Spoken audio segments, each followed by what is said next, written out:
So in this video, I'm going to share 5 things that I've learned as a composer for over 20 years, composing classical music for the concert halls. So if you're a younger composer starting out, you can benefit a lot from this video.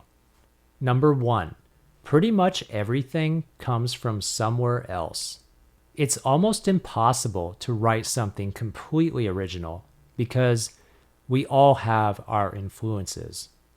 So do not worry if your music is somewhat derivative, because guess what? All of our music is to some degree. Which leads me to number 2. It's important to steal ideas. Yes, I said that. It's important to steal ideas. If you're listening to new music that you never heard and you hear some kind of specific rhythmic idea that you really enjoy, or you hear a motive that you really like, then transcribe it. Write it down, buy the songbook if you need to, find a way to figure out what it is that's going on, and then write it down, make a note of it. And then find a way to use it within your own music. But there is a big catch to this. It must be your music. You cannot blatantly copy someone and then pretend that it's your own music. Do something, even if it's just a small way, do something to make it different, to make it uniquely yours. If you feel like it's still too much like the original idea, you could always say, quoting this piece within your piece. It's very common for composers to do that. Some very good composers will sometimes quote other composers within their own music. That way, they don't try to pass it off as their own music. That's totally fine, as long as it's not copyrighted, that is. And this idea of stealing or borrowing ideas is nothing new. Composer Igor Stravinsky has been quoted as saying that you have to steal other ideas from other composers. And he certainly borrowed a lot of ideas, especially from various folk tunes and various other classical composers as well. So there's nothing wrong with borrowing ideas, and in fact, it's pretty necessary as a composer. Now, if you listen to my piece titled March of the Arachnids for concert band, you might recognize that the melody sounds a lot like the Godfather theme.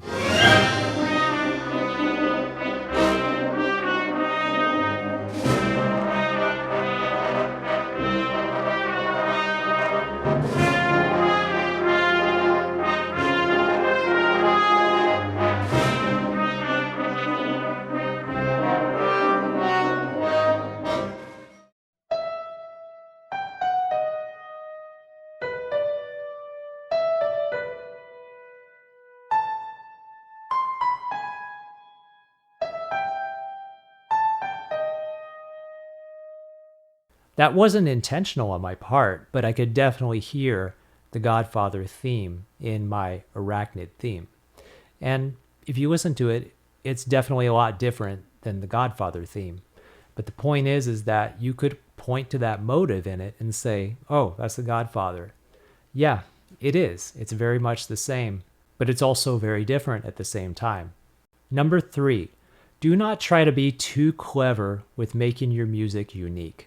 This is a very common mistake that I see with newer composers, and even some that have been writing for many, many decades.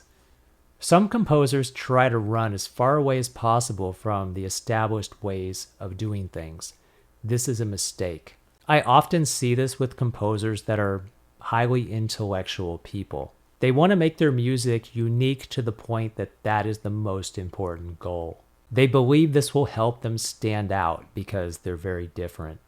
It doesn't work, and I'll tell you why. The reason is because they are so focused on writing something unique that they forget to write music that is accessible to their audience.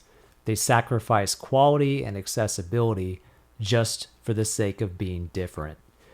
That doesn't work. When you go shop for some kind of product, you want one that works, right? You don't really care if it's different. It has to still work primarily, right? It's similar in music. No one really cares to sit down and listen to music just because it's unique. Unfortunately, that's not enough. It still has to be good. There has to be something of quality to it. Nobody is really moved by music just because it's unique or different. It has to have quality, or else no one is going to care. So don't be afraid to use the tried and true methods that composers have used for many, many decades. Don't be afraid of doing that. Number 4 is similar to number 3. Do not try to be overly complex. This is another very common mistake that composers make. A lot of younger composers who have not yet developed their own unique voice enough, they hide behind complexity in their music. They believe that if they're writing complex music, it's going to make their music more interesting or more attractive.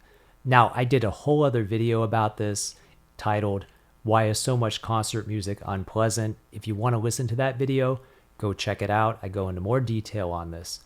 But the reason is, if you write music that is overly complex as the most important goal, you're going to come off as pretensive and boring to your audience.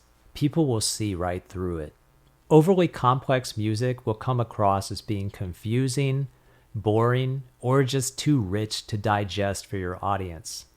It's a lot like spice in food. A little goes a long way, but don't overdo it. Your fundamental ideas of what you're trying to say with your music, that's far more important than the complexity. And number 5, rather than trying to be radically different than everyone else or trying to be the next Igor Stravinsky, there's a much better goal that composers should aim for. And that is, try to write music that only you could write. That should be the goal of music. It's natural to not want to sound like the other composers that have already established their own sound. It's natural to want to avoid that as a composer. But there's a much better approach to developing your own unique voice. Instead of trying to push away and deny the influences that you have, just welcome them and appreciate them and let them come out in your own music however they want to. Just let it unfold gradually. And then over time, over many months and many years, you will begin to gradually change things to your own taste. It's a lot like learning music theory. One of the main goals of music theory is not just to understand the theory, but to understand when is it that you're breaking the rules. Similarly, if you have your own influences, you can learn when you're going against the composers that you appreciate. Again, your voice may not be 100% unique, but you're going to have a far better chance of writing something that people will remember as uniquely your style. One of the highest compliments that anybody can give your music is if they can listen to just a few seconds of any one of your pieces and they immediately know it's you. That's one of the highest goals that any composer could want. And if you continue to write in this way, where you gradually develop your own voice over many months and many years, you will have a better chance of being one of those composers. This video is sponsored by Ojaya Deep Meditation. I have tried many types of meditation over the years, but the only one that I have stuck with and that I use daily is Ojaya. None of the other methods that exist even come close. Everywhere you look around you in society, people are always complaining that they don't have the energy that they want. They resort to things like harmful energy drinks. There is a much better way with Ojaya meditation. Just like how a musical instrument needs to be tuned from time to time, Ojaya meditation reattunes your body and spirit. Ojaya is one of the best ways to recharge your system. Ojaya is not just a sponsor for this video, they are something I use daily. Ojaya is taught 100% online from the comfort of your own home. So go to ojaya.com today and sign up for your first free videos to learn about this meditation. I am composer Britt Andrew Burns. Thank you for watching, and I will see you soon on the next video. Bye for now.